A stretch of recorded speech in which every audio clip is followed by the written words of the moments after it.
Okay, here we are, just started trial number 7. So how do you survive back-to-back trials? How do you prepare yourself mentally and physically for the stress, the rigor of a trial? The same way you prepare yourself for stress and rigor of everyday life, of everything that happens to us. And I want to talk about the 4 to 5 really important things that you should get into a habit of doing, but really focus on in the periods of high stress where you need to really optimally perform, especially when you're in back-to-back trials. So the very first important thing, probably the most important of all things, is get enough sleep. We believe wrongly that if I just prepare more, work more, stay up later, and just get that extra reading in, that's going to make me better perform the next day. And actually the converse is true. For those of you who have slept 6 hours, 7 hours, 8 hours, 5 hours, and you have different days that you've slept different amounts of time, have you ever recognized how much better you feel after 8 hours of sleep? 7 to 8 hours is the magic elixir for everyone. And sleep deprivation is compared to being like a drunk driver with regard to your ability to think and react. Your ability at trial to perform is to perform within a certain set of understanding of the rules and the facts. But after that, all bets are off. And how you react is many times a function of how well rested you are. It's not a coincidence that the top athletes in the world sleep and then take naps, and many times sleep on average 8, 9, 10 hours a day. You are not wasting your time. You are investing in making the time that you have awake way, way better. But second, in addition to sleep, you have to use food and water as fuel for your body. Now you can imagine what it means if you're having a glass of wine at night, if you're drinking while you're in trial. Now again, different strokes for different folks. It's easy for me to say don't drink because I don't drink at all anymore. But if you can just put it on hold, or everything that you do, make it even more moderate, and you think about what I'm putting in my body is fuel for my work later or tomorrow, you'll be amazed. Maybe in 3 days, it's not that big of a deal.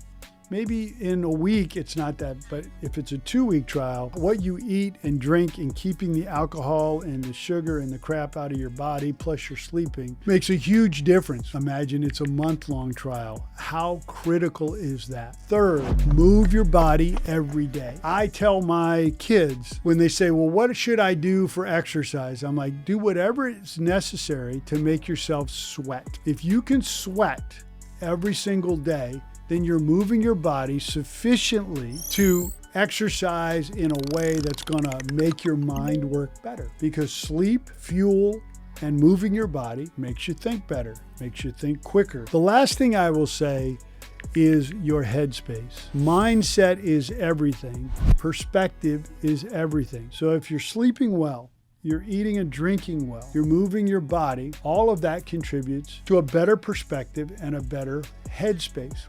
And why is that? Because in trials, the only thing to expect is the unexpected. Things are not going to go your way. The defendant's direct and case in chief, by definition, is going to score points against you.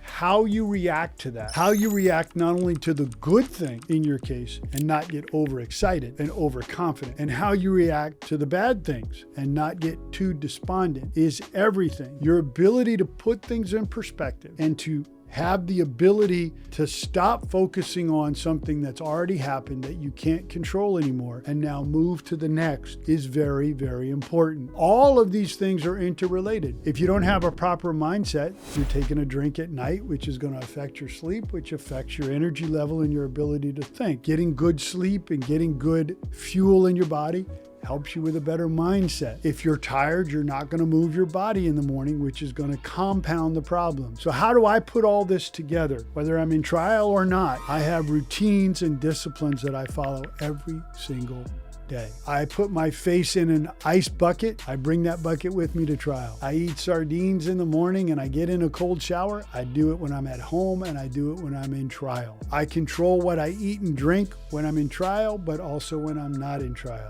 I move and exercise outside of trial and within trial because I know that if I can build positive routines and become disciplined on a daily basis, that when I'm in times of anxiety or stress like trial, I will fall back to my disciplines and my routines, and that makes me a better trial lawyer. All of these things are very important, but I'm here to help you. I'm here to give advice if you want it, encouragement if you want it, show you what my routines are. If you want to hear about it, you just have to reach out.